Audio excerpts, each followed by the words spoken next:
G'day guys, Luke here again. Today, a brand new take on AOB Abyssal. So, the other day, we were doing AOB without a priest. So, AOB Abyssal, no priest, just good old fashioned DPS. Now, I'm going to take you guys through AOB Abyssal and just basically explain the strats, the guide, basically my walkthrough or my take on it, and share that with all of you. Because a lot of people are saying, well, shit, how do you do it without a priest? How do you do it without the shield for the priest? It was quite simple. It was actually more simple than we could possibly imagine. And at the end of the day, it just comes down to good communication. So I'll walk you through it. Any questions that you might have, leave your comments below. Always happy to answer. So let's get to it.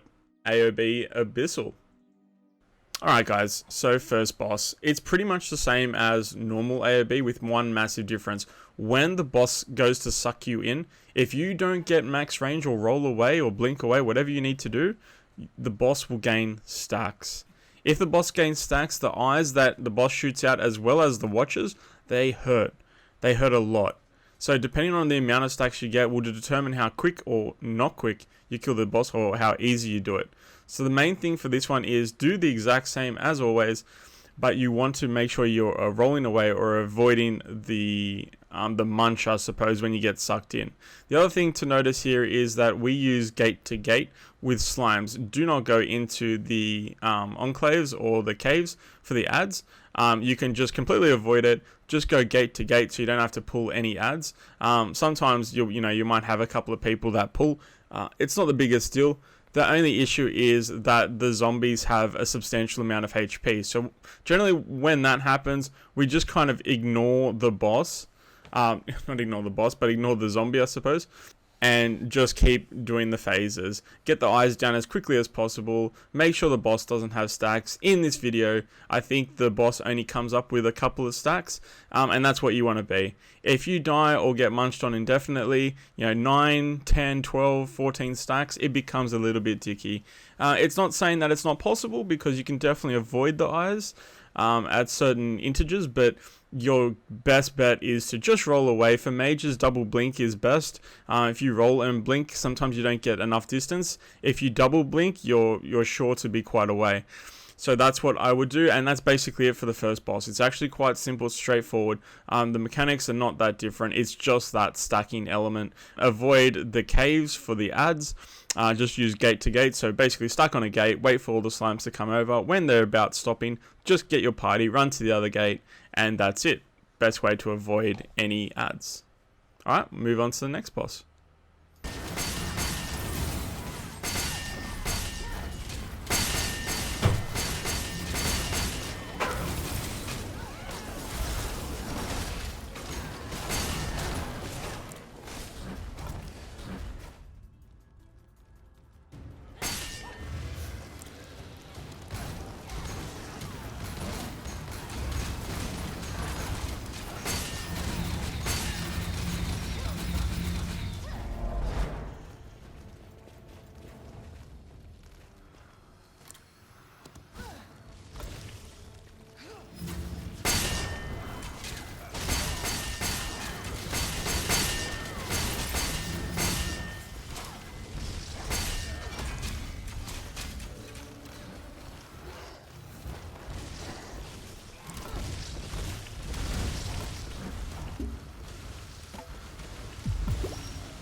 Alright guys, so this second boss is a little bit different than the AOB edition for the normal dungeon, I suppose.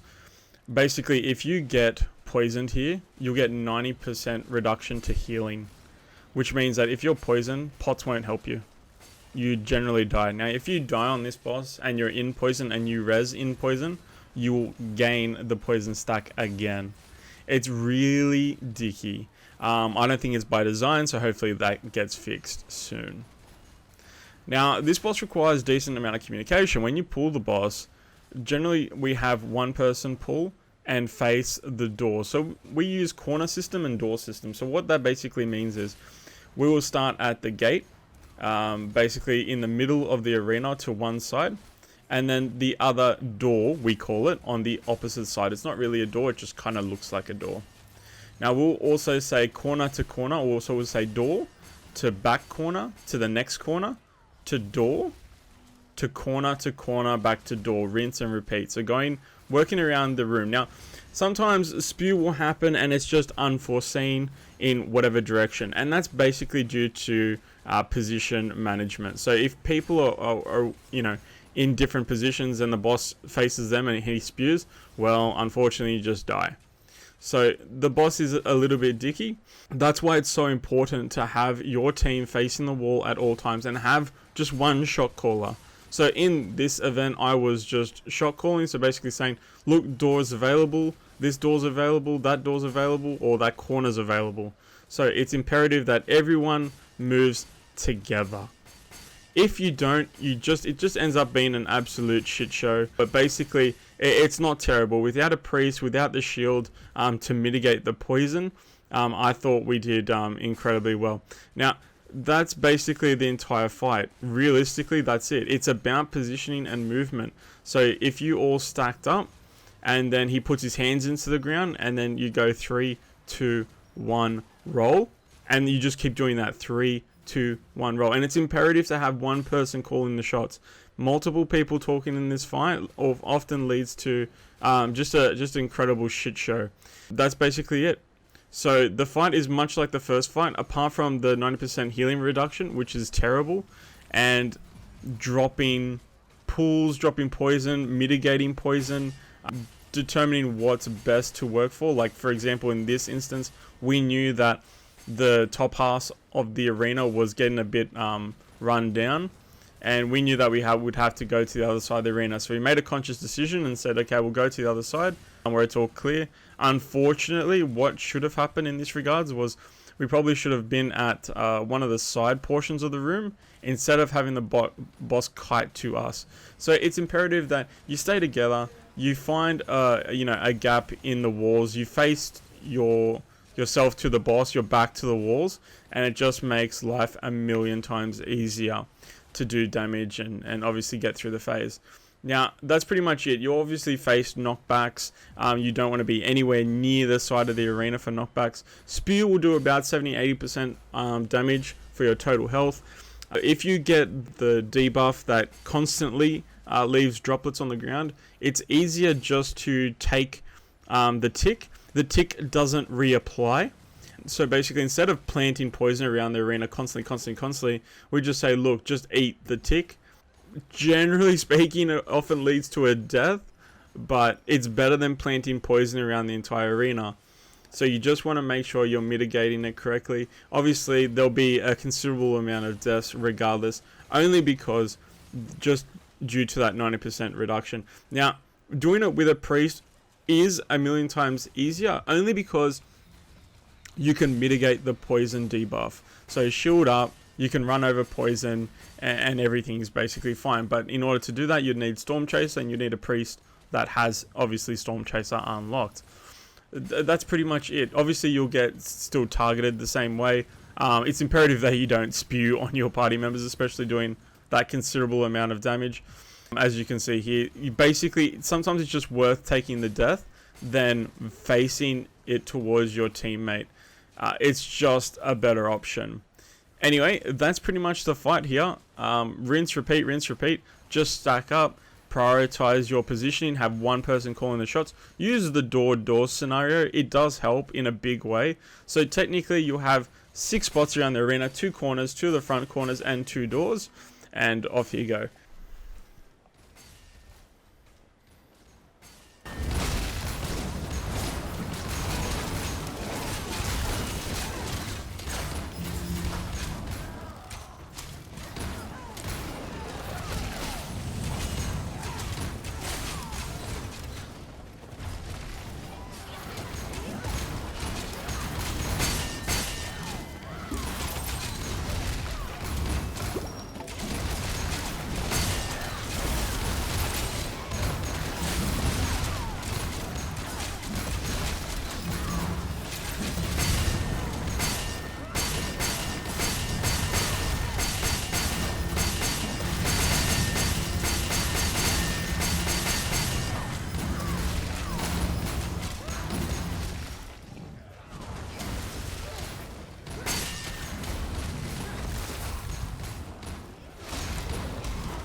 last boss, and probably the easiest one in AOB by far. So AOB Abyssal, right? So nothing is changing here. Not nothing. There's a few things. First thing, there'll be puddles that spawn periodically through the fight underneath each player. Spikes basically come up and resonate. So basically they'll kill you. They won't kill you, they'll just hurt a lot. Boss's cleave will do a substantial amount of damage in this fight as well, leaving a lot of ticks, and basically the stacks can grow. So there's really only two things you need to worry about in this fight, really.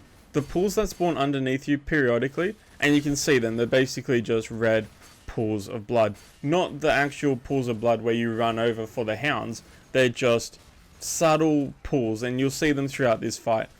The other thing is the cleave. The cleave is a little bit monstrous. The tick damage this time around is basically substantial when you get spiked this time. So when you get the debuff on you that's currently like draining you as you move, this time you can't move. If you move while the debuff is on, you'll die, depending on HP and all the rest of it, yada yada. But it's best just not to move. The other things in this fight to mention is that you still want to do all the same mechanics. You still want to avoid the wing flicker. You still want to be, 90 degrees towards him so you don't cop considerable amount of damage. You still want to burst the puddles that come up for the hounds. All that's the same. But the biggest thing in this fight is definitely the blood pools that spawn underneath you, leaving the spikes. And as you can see, they're just coming up and whacking people. And you know what? That's pretty much it for the entire fight. The fight is not deal difference, I suppose, in the normal fight. It's just the spikes that are different. So when they come up at different times and they just smack you, the stacks are obviously substantial, as you can see. Even I've died a couple of times here just making some silly mistakes. But that's pretty much it. This fight is much easier than the first boss and the second boss. So if you do get here and you struggle for whatever reason, don't worry about it. The fight's actually quite simple, quite straightforward. You definitely still got to take care of dogs and whatnot. They have a little bit more HP than they do in the normal. Well, that's what I feel like anyway. But that's it. It's just rinse, repeat. And there's really not much to it. There's no real tricks. It's just about watching your foot placement, watching boss, avoiding the AoEs and the cleaves, and that's GG.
Now that's the end of this AOB Abyssal guide, guys. You asked for it, I delivered. The guide is not foolproof. There are holes, there are gaps. There are better arrangements, class-wise, obviously priest being one of them. You can do it many different ways. The biggest thing in the AOB Abyssal, like I said throughout the video, it's about position. So as long as you're positioning, the DPS isn't such a big deal, because what's happening is everyone's running around like headless chickens kind of thing. If you just do the positioning correctly and DPS when you can effectively, you'll get all these bosses down. It's simple. Guys, if you like this video, please remember to leave your likes, your comments. I always appreciate feedback. It's fantastic. You guys have been fantastic over the last couple of weeks, which I really do appreciate. Remember to like, follow, subscribe, all those fun things. If you guys want to join me on Twitch nightly from 9 AEST up until late, depends day to day, but we generally are Twitch streaming most days. We run everybody through dungeons. We basically call it community stream. Everyone pops in. You know, you raise your hand, you say, hey, Luke, can we do XYZ? And we say, yeah, sure, why not? And that's basically how we run our stream. If you need help, feel free to pop in. Any questions below, I'll do my best to answer, guys, and we'll see you next time.